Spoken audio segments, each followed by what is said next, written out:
What's up, everybody? Welcome back to the channel. In this series, I'm going to talk about education. So it'll be 5 to 6 videos regarding education. And the first one I'm going to talk about is starting my college journey at 27. I remember when I first started my college journey, I was 27. I'm coming in with 5 years of experience. I worked at a company where I started out as the office clerk, and then I went to office assistant, and then I was helping the accounting department, and I was doing journal entries, and I thought that was fun. And then I end up being an accounting clerk. And then from the clerk, I became an accounting assistant, and I asked my department, my manager, how can I make more money? And they told me I needed to get a degree. I had to go back to school. So that's how, at 27, I started my college career. Now, before I went back to school at 27, I graduated from high school and I went to a program called Job Corps.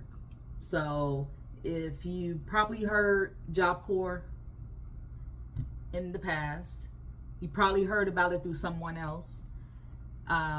You probably heard a lot of negative things about it, but I had a good experience. And I don't know if I had a good experience because I already was a graduate and I went, so I wasn't forced to go. I didn't have to go because, I dropped out of high school. So my experience was a little bit different.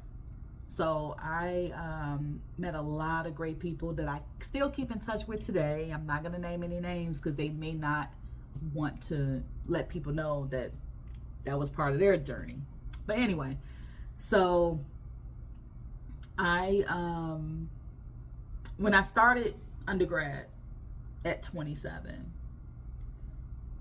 I actually worked at the company I was at for 5 years. And then that next year, well, we say gap year now. I kind of took a year. It took me a year to do the FAFSA and figure out, how I was going to pay for this and get loans and stuff like that and grants. So I finally went at 27. And I thought that when I was sitting in that classroom at 27, I thought I was just too old. I'm around these 17, 18, 19-year-olds. Some of these people are in their field already. They're already working their job and having hands-on experience, which if I would have stayed at the company and went to school full-time or even part-time, I would have been that person too. But I said, I'm the type of person, in order for me to give my 100%, and I didn't even know I didn't know how to multitask like that then. Now that I multi-app or multitask doing the gig apps, I can do that at times. Because that becomes overwhelming too. But I guess the point I'm making is I got compliments from people who said, you know what, I'm glad that you waited. Wow, I wish I could have, had the hands-on experience first and then went back to school. Because if you think about it, if you finish high school and go straight into either community college or just go to a straight university or college, then it's you don't really have hands-on experience. And if you do, it's from retail or from a restaurant or something like that, right? But I had actual office skills from a big company, well-known company. And so I came in different mentally, right? So For the ones who graduated from high school and went straight to community college or to a college or university, mentally is a little bit different. I had more hands-on and was able to like sit in meetings and, you know, be a team player, versus when you graduated from high school, you're still a student, and then you went to community college, you're still a student. And even though you may have like a part-time job or whatever, it's just something to do. And then you go throughout your college career and you may not have like a job in your field. You're just probably doing like a work study, or you're doing a part-time job that you're just trying to have like food money, or, you know, to pay your cell bill or whatever, right? So sometimes I wish that I wasn't, because I was a commuter student and I wasn't able to go away to have the full college experience. But I did have that college experience per se when I went to Job Corps, but I'm gonna talk about that in a different video. So initially I had the college experience, but it was with Job Corps, but not at actual college. So the question is, do you think it's better to go the traditional route and graduate from high school, go to community college, or go straight to a college or university? Or do you think it's better to have 3 to 5 years of work experience and then go to college? Let me know in the comments below. And then after I finish my my undergrad degree, that ended up being a psychology degree, which I started in accounting, went to math, back and forth from accounting to math. I had a lot of psychology electives. So I ended up graduating with a bachelor's of arts in general psychology. I don't regret it.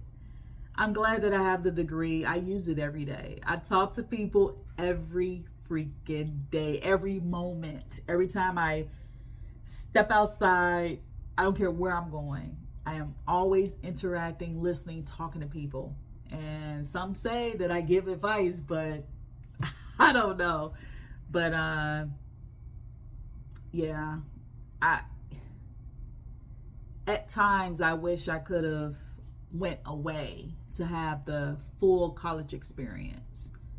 But I was a commuter student.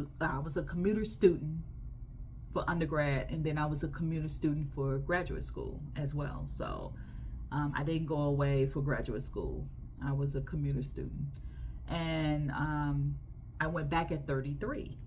So at 27, I went back for my undergrad, and then at 33, I went for my MBA. And so I have an MBA with a concentration in HR. And what's so funny, I'm gonna tell it in another video. When I went to Job Corps, I started out in HR.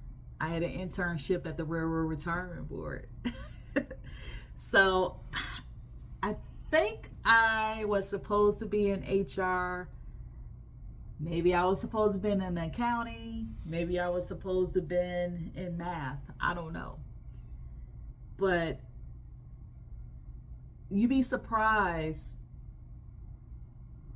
when you go through certain situations and you sit back, and because when you're in the situation, you can't see clear.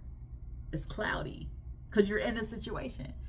If you kind of like take yourself out of body, take a step back and kind of look at your situation, and you're thinking, man, I would have been a good accountant because I did well in my classes. Wow, I would have been a good math professor or math teacher or math student. but I just couldn't, for some of the classes, I just couldn't understand how these professors taught. They were male professors with accents, and their teaching style was, I couldn't understand it. So I said, well, I'm not going to fail the class. I'd rather just get out of it. So that's just me. I'm not, I like to give my 100%. But anyway, so I just wanted to talk about, my college journey that, I started at 27. So that's kind of late, right? But if you feel like you're 27, 37, 47, 57, 67, 77, 87, 97, and if you 107 and you're in class right now, don't feel like you waited or you're too old to be in class. There's not a number on education. It's not a number on learning. You learn every day. I'm glad that the insecurities I had at 27, I'm glad that I'm out of that. And I don't know, now that I'm 51, man, I can't believe that I had these degrees for this long. That is wow. And it's funny because I was in a conversation with someone and they said that if your degree is over 10 years old, that is useless. If you agree with that, let me know in the comments below. If you think having the degree, if you had your degree over 10 years, and I know it's just a piece of paper, but if you had your degree over 10 years and you feel like it's useless or old, let me know that in the comments below. Well, I got 2 old degrees and I'm not going back to school to get another one. So that's it. Yeah, I'm done with higher ed. Now, I'm not saying that I wouldn't take classes or anything like that, but to go back and get into more debt, unless it's free, I'm not paying for it. I don't even want to pay for this. I am in debt like a house. I have a house note for my education, and yeah, no. So anyway, if you can relate to this video, if you started college later and went to have work experience first, let me know that. If you did the traditional route, let me know that as well. All right, guys, I'll see you in the next video.